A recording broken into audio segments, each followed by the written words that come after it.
Chapter 14. Man that is born of a woman is of few days and full of trouble. He cometh forth like a flower and is cut down. He fleeth also as a shadow and continueth not. And dost thou open thine eyes upon such an one, and bringest me into judgment with thee? Who can bring a clean thing out of an unclean? Not one. Seeing his days are determined, the number of his months are with thee. Thou hast appointed his bounds that he cannot pass. Turn from him that he may rest till he shall accomplish as an hireling his day. For there is hope of a tree, if it be cut down, that it will sprout again, and that the tender branch thereof will not cease.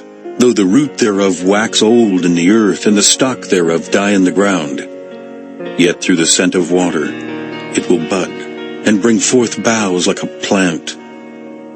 But man dieth and wasteth away. Yea, man giveth up the ghost, and where is he? As the waters fail from the sea, and the flood decayeth and drieth up, so man lieth down and riseth not, till the heavens be no more. They shall not awake, nor be raised out of their sleep.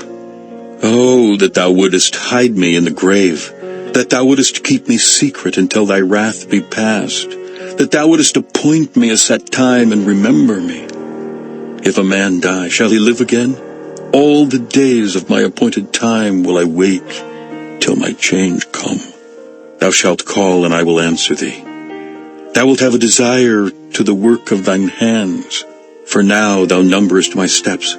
Dost thou not watch over my sin? My transgression is sealed up in a bag, and thou sewest up mine iniquity. And surely the mountain falling cometh to naught, and the rock is removed out of his place. The waters weigh the stones. Thou washest away the things which grow out of the dust of the earth, and thou destroyest the hope of man. Thou prevailest forever against him, and he passeth. Thou changest his countenance, and sendest him away. His sons come to honor, and he knoweth it not. And they are brought low, but he perceiveth it not of them. But his flesh upon him shall have pain, and his soul within him shall mourn. Chapter 15. Then answered Eliphaz the Temanite, and said, Should a wise man utter vain knowledge, and fill his belly with the east wind? Should he reason with unprofitable talk, or with speeches wherewith he can do no good? Yea, thou castest off fear, and restrainest prayer before God, for thy mouth uttereth thine iniquity, and thou choosest the tongue of the crafty. Thine own mouth condemneth thee, and not I. Yea, thine own lips testify against thee. Art thou the first man that was born, or wast thou made before the hills? Hast thou heard the secret of God, and dost thou restrain wisdom to thyself? What knowest thou that we know not? What understandest thou which is not in us? With us are both the grey-headed and very aged men, much elder than thy father. Are the consolations of God small with thee? Is there any secret thing with thee? Why doth thine heart carry thee away, and what do thy eyes wink at? That thou turnest thy spirit against God, and lettest such words go out of thy mouth. What is man, that he should be clean? And he which is born of a woman, that he should be righteous? Behold, he putteth no trust in his saints. Yea, the heavens are not clean in his sight.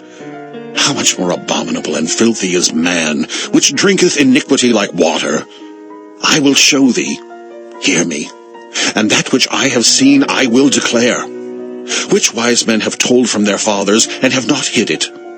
Unto whom alone the earth was given, and no stranger passed among them. The wicked man travaileth with pain all his days, and the number of years is hidden to the oppressor. A dreadful sound is in his ears. In prosperity the destroyer shall come upon him. He believeth not that he shall return out of darkness, and he is waited for of the sword. He wandereth abroad for bread, saying, Where is it? He knoweth that the day of darkness is ready at his hand. Trouble and anguish shall make him afraid. They shall prevail against him as a king ready to the battle. For he stretcheth out his hand against God, and strengtheneth himself against the Almighty. He runneth upon him, even on his neck, upon the thick bosses of his bucklers, because he covereth his face with his fatness, and maketh collops of fat on his flanks. And he dwelleth in desolate cities, and in houses which no man inhabiteth, which are ready to become heaps. He shall not be rich, neither shall his substance continue, neither shall he prolong the perfection thereof upon the earth. He shall not depart out of darkness, the flame shall dry up his branches, and by the breath of his mouth he shall go away. Let not him that is deceived trust in vanity, for vanity shall be his recompense. It shall be accomplished before his time, and his branch shall not be green. He shall shake off his unripe grape as the vine, and shall cast off his flower as the olive. For the congregation of hypocrites shall be desolate, and fire shall consume the tabernacles of bribery. They conceive mischief, and bring forth vanity, and their belly prepareth deceit. Chapter 16. Then Job answered and said, I have heard many such things.